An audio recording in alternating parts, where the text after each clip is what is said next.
Dungeons & Dragons is turning 50 this year, so I decided to go back and have a look at where it all began, and I'm going to bring you along with me.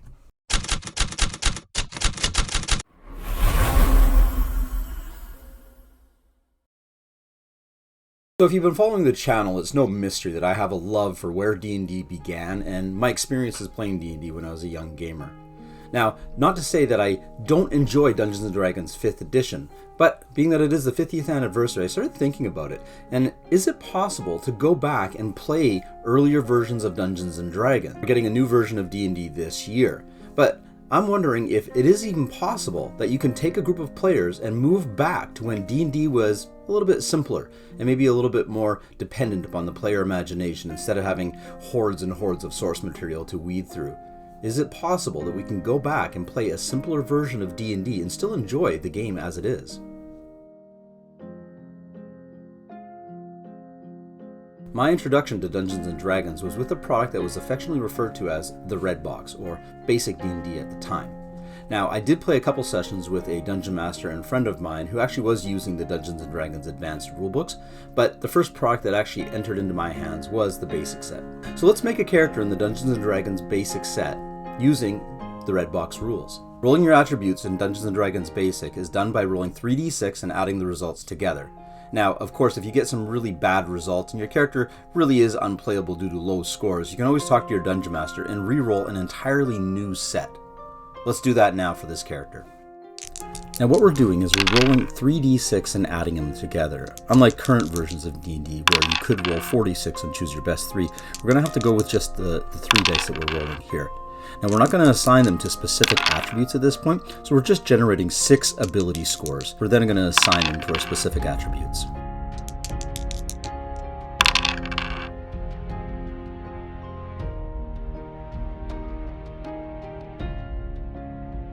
In Dungeons & Dragons Basic Edition, there is just a class. There is no race selection required.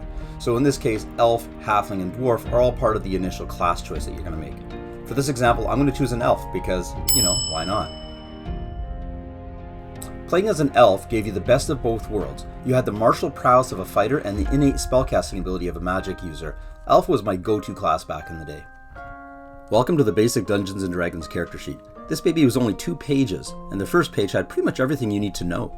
Armor class, attributes, modifiers. Now you're going to notice some things that are really weird compared to current character sheets. 1, there's no skills. 2, the saving throws are a little bit wonky. And 3, what is this THACO thing down at the bottom? I'll get to that in a second, but I've pre-populated everything that I need to from the basic player's book that came with the set.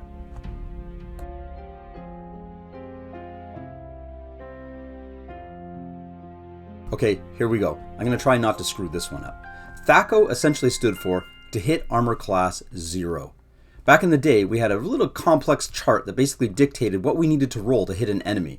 It was basically a chart ranging from armor class -1 all the way up to 10. So instead of just innately rolling dice and adding modifiers, we had to check with the dungeon master to see what we needed to roll in order to hit that enemy. Basically, if the creature had a 0 armor class, we would need a 19 to hit that creature. Now, this improved as we leveled up, but essentially you just reverse engineered what the armor class of the creature was that you needed to hit to determine what you needed to roll on your dice. So, for example, to hit armor class 0 being 19, if something had an armor class of 1, I would need an 18. And I would just step it back by 1 each way along the ladder. Out of all the things that I'm glad they fixed and changed with later versions of Dungeons & Dragons, this is the one.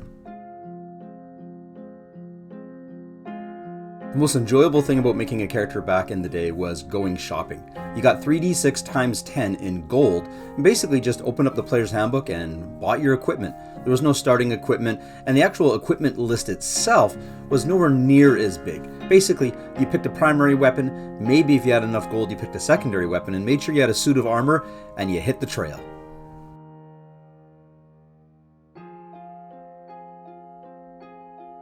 Now there's a whole series of videos that I could make on how to play basic Dungeons & Dragons and a lot of the nuances that went into making the game such an amazing experience. On the surface, it might not seem like there's a lot of rules or there's enough information in these books to actually propel your games of Dungeons & Dragons forward and give your players a real sense of amazing, epic journeys.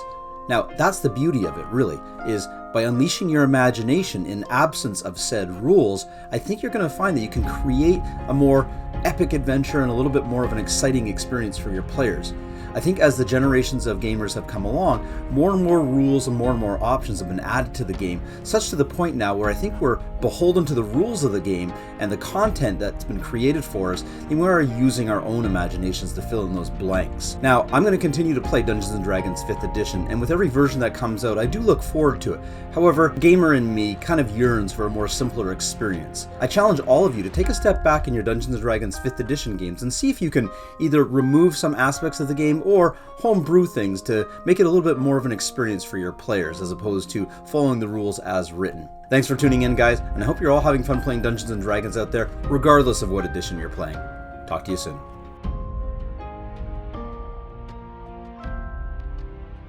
Before you go, I need your help. I'm trying to grow the exposure of what we do here at Maverick Games. My goal is to actually bring information to parents and students for fun, academics, and even support of neurodivergency. Please subscribe and make sure you click on those notifications. I don't do paid ads or sponsorships. I hope that you can find content here that's enjoyable for yourself and maybe others. Thank you very much, and thanks for tuning in.